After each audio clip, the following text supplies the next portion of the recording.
that progress some storylines, and we'll see what actually happens coming up on Raw. As we'll get into Raw right now. Damian Priest and Iyo Sky becoming number one contenders for the World Championships on Raw. What do you guys make of that? Damian Priest winning his 4-way and Iyo Sky winning a women's battle royal to become the new number one contenders. Are you happy, Lewis? They broke up one tag team. Yeah. I mean, they broke up one. Yeah, they took damage control, and they took Iyo and said we need a number one contender. They didn't break them up officially, though. I mean, no, they're still. I mean, obviously they're still going to be together. I mean, Kyrie said they're still going to have her back for the time being. But I'm all for the decision of finally having Iyo back in the world title picture. Yep. When you really look at it, besides Iyo, I mean, who were the final four? It was Iyo, Lyra, and then it was Bianca and Jade, right? That was the final four. So I mean, they could have went Lyra. That would have been interesting as well. Yeah. But Iyo, a proven main eventer, former champion. Love the fact that they went with her. So it's going to be very interesting how she's gonna fare in this story, because Raquel and Dom are always going to be there. I mean, Kyrie's not. I mean, Kyrie's saying it's not really an equalizer, but at least it's some sort of a backup. So it's going to be that's going to be interesting. But Dakota Kai, if she ever eventually comes back, remember Dakota has history with Raquel, because they used to be a tag team in NXT. So if Dakota comes back soon enough, that could be a very interesting. And swerve, bro. Yeah. And then obviously Damian Priest finally getting his rematch from losing the title at SummerSlam. I think I had seen a report a couple of weeks ago that they're really trying now to push Priest as a pillar of the company now, as a future star or their current star. So now that he's the number one contender again, definitely you can see that direction. So their match at SummerSlam was good with Gunther. So for them to run it back is going to be interesting. I saw a report that maybe they might do it at the Saturday night's main event that they're going to have in December. They said they might run it back there. So whenever it is, it's going to be, or they could do it at a Survivor Series. Whenever it is, it's going to be an entertaining match, and happy for the number one contenders. Yeah. Yeah, great match. Happy that Iyo got the win. I will say I did love Jade's homage to their ring gear was like a Deadpool, which I thought was yeah. Mm-hmm. Yeah. But yeah, I'm glad that Iyo's gonna be back in that picture. So she's definitely one that when she first had her first run, it was good, but I think she's definitely due to kind of elevate herself back up to that status not on her own, but I don't know. It's like, I know she can do it on her own, but it's like, are they gonna fully back her and elevate her as this huge threat and really give her that treatment of a real top champion, So I thought you were going to say Charlotte. I'm like, they're not going to do that. have her win every damn time and have the title. No, that's not. I did like that. Lyra's. I feel like she's also been getting lost in the shuffle a little bit. Sometimes she's with Katana Chance and Kaden Carter. Kaden Carter, yeah. And she shows up randomly, but I like that, they had her in the final, and I would have been happy if she won too, but she's just not there yet. So Yeah, no, she's been a victim of Raw going to 2 hours because when Raw was 3 hours, exactly. you saw her every. She'd have more singles matches. Now that you lose that hour, I mean, you kind of have to focus on like your main like women's storyline. Yeah. So you don't see her as much unless they put her in like a random match. So yeah, just a victim of that. No, but I definitely like the women's battle royal. I thought it was a good way to set up another contender and actually have, as Lewis says, stakes on the match.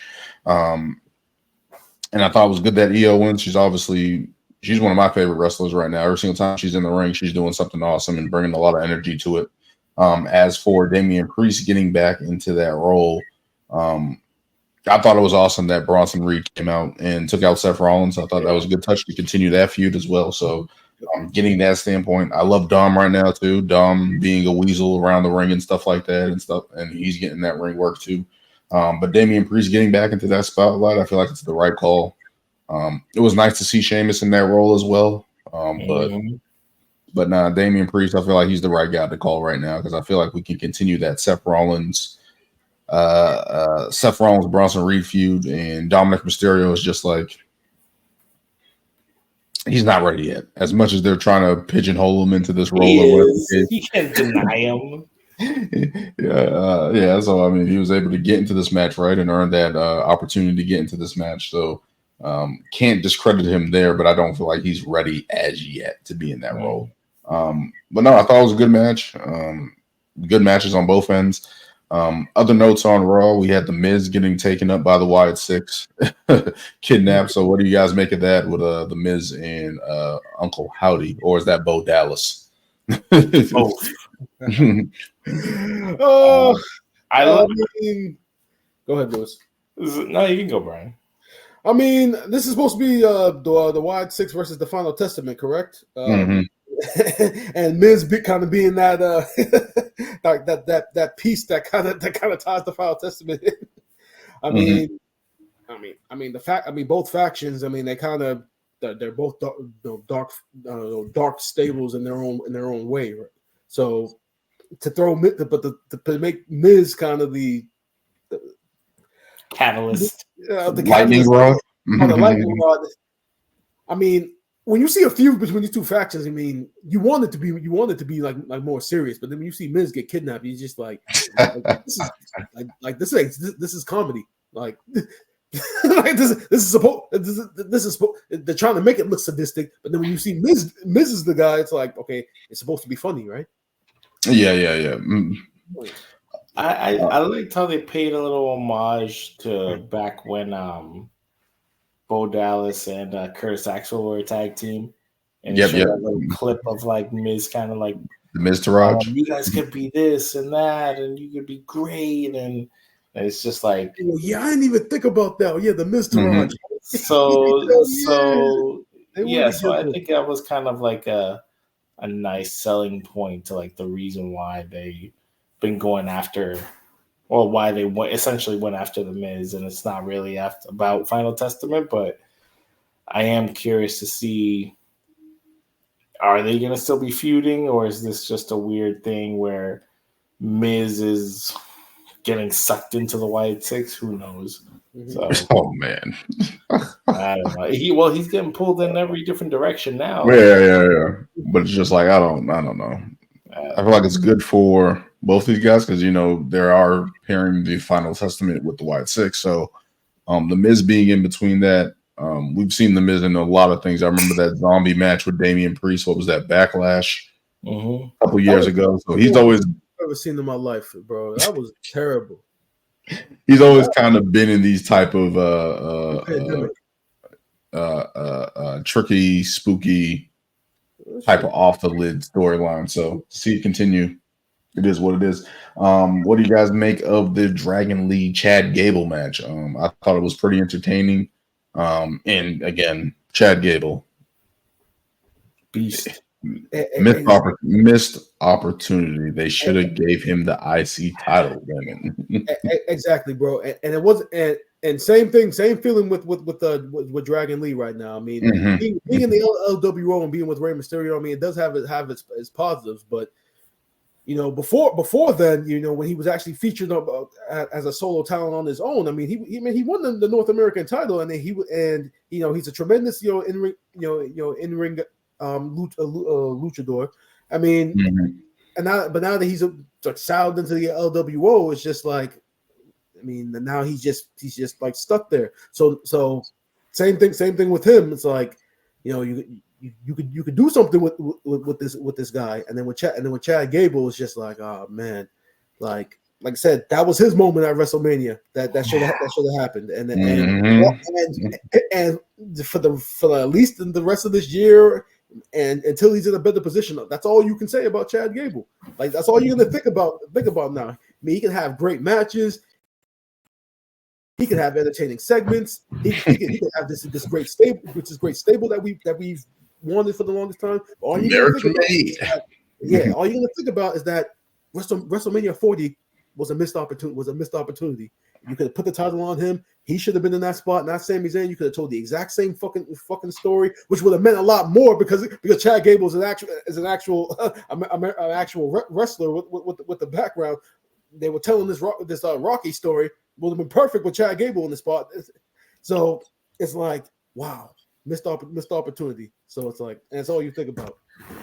Yeah. And it's tough because, like, I want Dragon Lee to get more wins and get, elevate his status up. But it's like, you give Chad Gable American made, but yet still losing. Now he's in singles competition, still losing.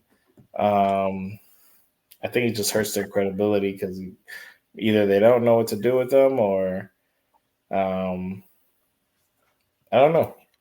I feel like American Made is like a strong faction that should be elevated into more of a heel status. Obviously, they are heels, but like focus on that more. I don't know, but I mean, they were taken out of the tag team tournament apparently. But let's get into that.